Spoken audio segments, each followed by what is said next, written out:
번째 경기 고양 소노 대 한국가스공사 분석 시작해보겠습니다. 소노는 토요일 홈경기에서 정관장에 분패했다.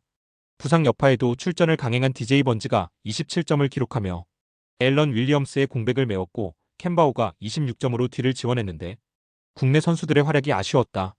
이정현이 직전 경기 얕은 난조를 만회하며 13점을 기록했지만 이재도와 임동섭 등 베테랑들의 얕은 난조가 아쉬웠다. 안정적으로 승수를 정립하기 위해서는 국내 선수들이 경기력을 끌어올려야 한다.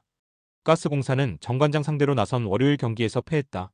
정성우와 김준일이 나란히 10득점 이상을 기록하며 국대 선수 득점 대결에서 앞섰지만 니콜슨과 은도에의 득점이 터지지 않았다. 게다가 김낙현이 다시 한번 시도한 3점 슛 7개를 모두 실패했기에 벤치 득점에서 밀렸다. 가스공사의 승리를 본다.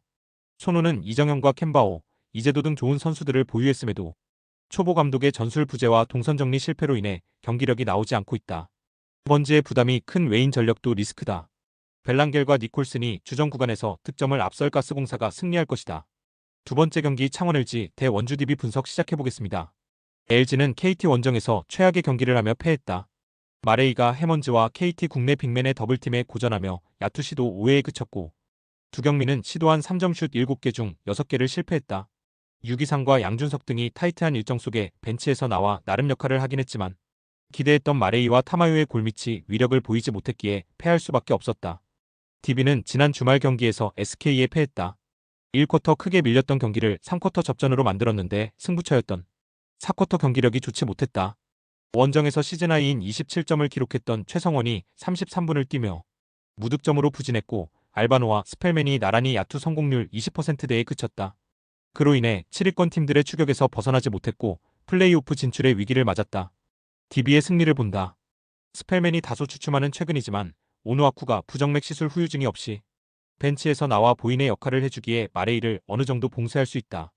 타마요가 부진한 상황이라는 점도 변수가 될 것이다. 강상재와 정효근 등 사이즈가 좁고 수비에 강한 선수들이 타마요의 경기 영향력을 줄일 것이고 알바노와 박인웅이 득점에 나설 DB가 승리할 것이다. 세 번째 경기 BNK 썸 대 우리은행 분석 시작해보겠습니다. 썸은 원정에서 펼쳐진 두 경기를 모두 승리하고 챔프전 우승에 1승만을 남겨뒀다. 2차전 우리은행이 김소니아와 박혜진 수비에 집중하며 2명의 득점을 7점으로 막아냈지만 아네즈와 이이지마 사키에게 31점을 합작하며 팀의 승리를 이끌었다. 챔프전에 들어와 7인도 아닌 6인 로테이션급 경기를 하고 있는데 강력한 주전 선수들이 시리즈를 지배하고 있다. 우리은행은 홈에서 펼쳐진 두 경기를 모두 패하며 패배의 앞에 섰다. 1차전 15점의 리드를 지키지 못한 데다 2차전에서는 종료 2분 전 2점 차로 다가갔는데 사키와 이소희의 야투를 저지하지 못했다. 경기 시작 4분여 만에 파울 3개를 범했던 김단비가 베테랑다운 경기 운영으로 파울아웃 당하지 않고 버텼지만 주전의 열세가 패배로 이어졌다. 썸의 승리를 본다. 우리은행은 김단비가 언제든 20점 이상을 올리며 공수의 중심을 잡아줄 수 있다. 그러나 플레이오프에서 잘해줬던 심성영과 박혜미의 야투가 터지지 않는 데다 이명관이 수비 부담으로 인해 공격에서의 적극성이 사라졌다. 김소니아와 박혜진이 김단비 방어에 신경 쓸 것이고 이소희와 사키가 득점을 주도할 썸이 승리하고 우승컵을 들어올릴 것이다. 네 번째 경기 현대캐피탈 대 OK금융그룹 분석 시작해보겠습니다. 현캐는 지난 주말 원정 경기에서 한전을 완파했다. 블로킹 득점 8대3, 서브 득점 9대1로 상대에 앞섰고 공격 성공률은 60% 가까이 나왔다. 챔프전 직행 이후 두 경기에서 로테이션을 어느 정도 가동했지만 선수들의 경기력 유지를 위해 감독이 정상적으로 기용하며 시즌 막판 페이스도 좋다. OK는 지난 주말 홈경기에서 삼성화재에 패했다. 확실하게 주포 역할을 하는 신호진이 17점을 기록했고 김웅비와 김건우 등이 10득점 이상을 하며 토탈 배구를 했지만 승점을 추가하지 못했다. 범실을 줄이는 플로터 서브 위주로 경기에 임하며 안정적인 수비로 상대를 잡아내려 하지만 감독의 의도대로 경기가 되지 않고 있다. 크리스에게 경기당 서너 차례의 공격 기회만 주어지는 것도 문제다. 현캐의 승리를 본다.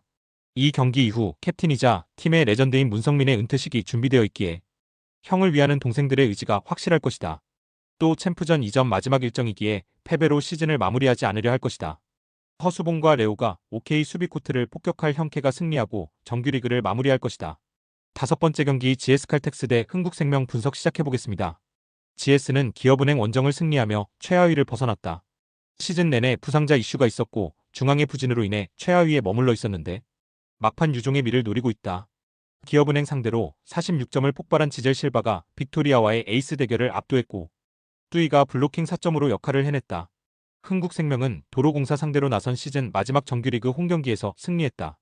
팬들 앞에서 선발 출전하며 경기에 나선 김연경이 오랜만에 출전한 경기에서도 공격 성공률 50%를 넘기며 19점을 기록했고, 피치가 이동 공격으로 상대 수비를 폭격하며 63%의 성공률을 기록했다.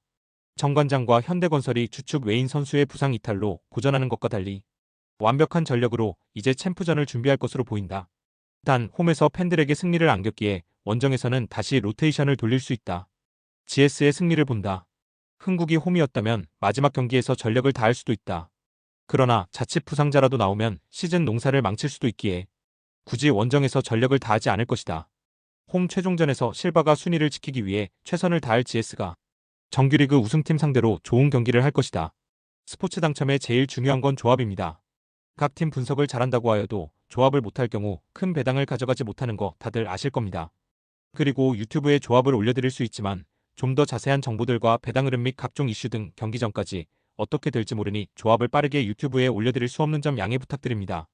조합 신청은 아래 고정 댓글 링크로 조합 신청 말 걸어주세요. 금전 요구 및 멤버십 가입 조건 일체 없습니다. 좋은 건 서로 나눠 갑시다.